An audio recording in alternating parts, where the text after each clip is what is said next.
তোমরা লিখবা আর আমরা ভিডিও তোমরা লিখবা আর আমরা তো তোমাদের ফোনে বক্তব্য নিতে গেলে এভাবেই এক সাংবাদিককে হুমকি দিলেন সাবেক যুবদল নেতা।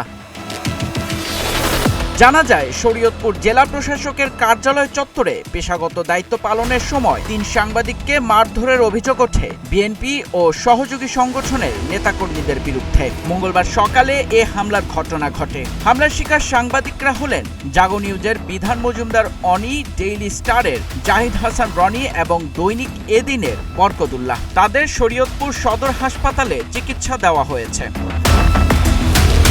সাংবাদিকদের অভিযোগ, জেলা প্রশাসকের কার্যালয়ের সামনে বিএনপি ও সহযোগী সংগঠনের নেতাকর্মীদের বিক্ষোভের সংবাদ সংগ্রহের সময় তাদের উপর হামলা চালানো হয়। এ সময় জাহিদ হাসান রনির মোবাইল ফোন ও পরিচয়পত্র ছিনিয়ে নিয়ে ফুটেজ মুছে ফেলতে বাধ্য করা হয় বলেও অভিযোগ রয়েছে।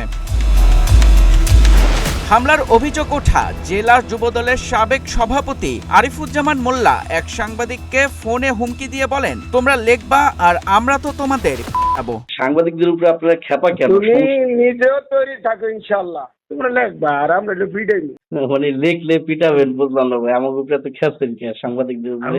না, আমার কথা হলো যে তুমি আমারে ফোন করছো, তোমার নিজের পিছনটা আর সিএসটা দেখো। তোমার সঙ্গে আমার কোনো বিরোধ নাই, ছিল না, আছে না। আমরা পরস্পর এসে তোমার যখন ওই যে মারছে মনিররা, তখন কিন্তু আমি তোমাকে তোমার ফেভারেই কথা বলি।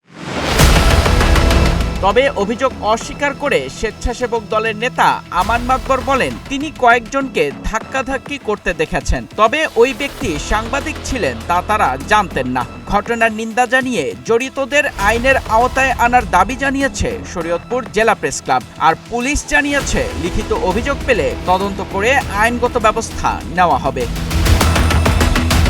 মেহেদী ইসলাম সোহাগ, গ্রিন টিভি ডিজিটাল।